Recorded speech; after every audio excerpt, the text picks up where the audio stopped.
Halo semuanya, Assalamualaikum warahmatullahi wabarakatuh. Perkenalkan, saya Nabila Nurrahmi dengan NIM A1D1241151. Saya dari Ruang 5. Nah, saya dari Fakultas Keguruan dan Ilmu Pendidikan Prodi Pendidikan Guru Sekolah Dasar.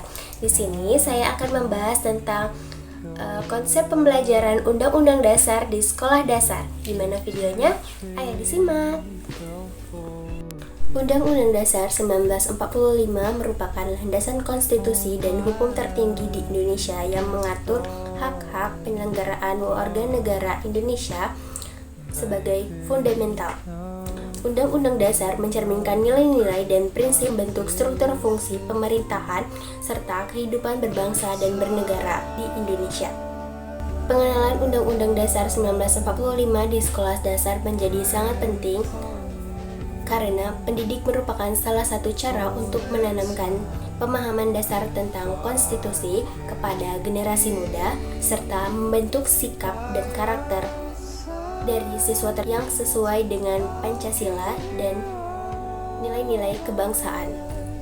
Tujuan utama dari Undang-Undang Dasar 1945 yaitu menyediakan landasan hukum untuk mengatur pemerintahan, menjamin hak dasar kebebasan warga negara, mengatur struktur pemerintahan dan hubungan antar lembaga, memastikan keadilan dan kesejahteraan rakyat sosial bagi seluruh rakyat Indonesia.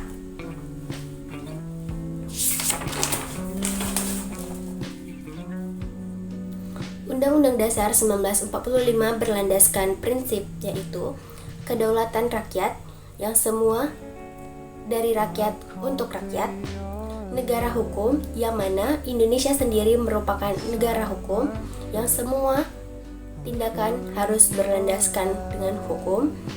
Yang ketiga ada demonstrasi Pancasila, sistem pemerintahan Indonesia yang menganut Pancasila sebagai ideologi bangsa. Yang keempat ada bentuk negara kesatuan Indonesia yang berbentuk republik. Nah, integrasi Undang-Undang Dasar 1945 dalam kurikulum sekolah dasar dilakukan melalui beberapa pendidik, yaitu 1. Pengembangan silabus dan rencana pembelajaran dengan Undang-Undang Dasar 1945 dilakukan dalam pembelajaran PPKN. Yang kedua, ada materi ajar, yang mana materi Undang-Undang Dasar 1945 dapat diadaptasikan agar sesuai dengan usia dan pemahaman siswa sekolah dasar. Ini termasuk pengenalan dasar-dasar konstitusi, prinsip Pancasila, dan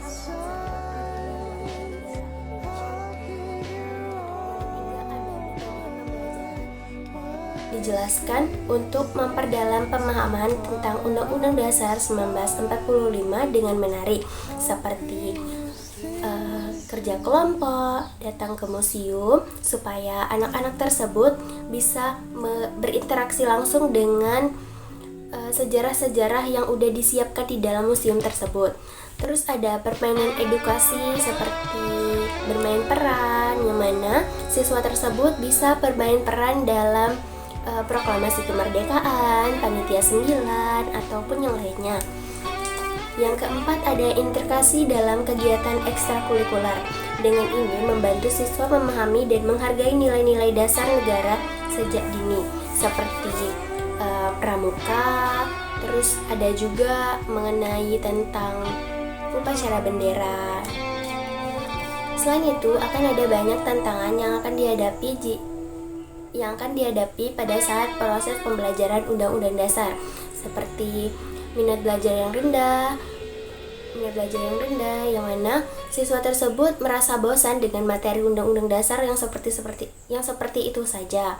Yang kedua ada kompetensi guru, yang mana guru tersebut mengajar dengan cara monoton dan membuat siswa tersebut merasa bosan. Terus ada kompetensi pembelajaran yang kurang variatif, seperti hanya menjelaskan saja, terus tanya jawab.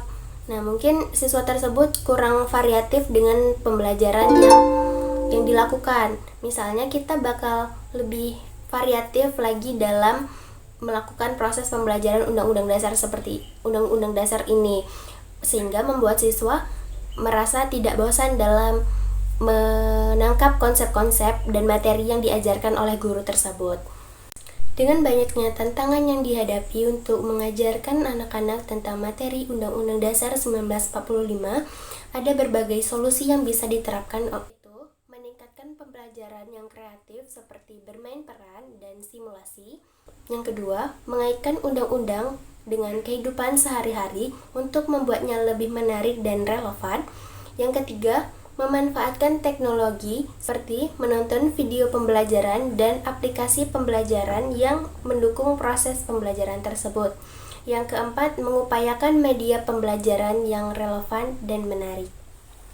Baik, kesimpulan dari paparan materi yang telah saya sampaikan yaitu penerapan Undang-Undang Dasar 1945 di sekolah dasar menjadi sangat penting, sehingga para siswa menjadi tahu dasar-dasar dari konstitusi, prinsip ideologi Pancasila dalam kehidupan sehari-hari dan penerapannya di kehidupannya. Serta banyak tantangan yang guru hadapi dalam proses pembelajaran Undang-Undang Dasar tersebut, dan ada banyak juga solusi yang bisa diterapkan kepada siswa-siswa tersebut. Sekian paparan materi yang saya sampaikan mengenai konsep pembelajaran Undang-Undang Dasar 1945 di sekolah dasar. Mohon maaf jika banyak kesalahan dan kekurangan pada video ini. Saya akhiri dengan wassalamualaikum warahmatullahi wabarakatuh.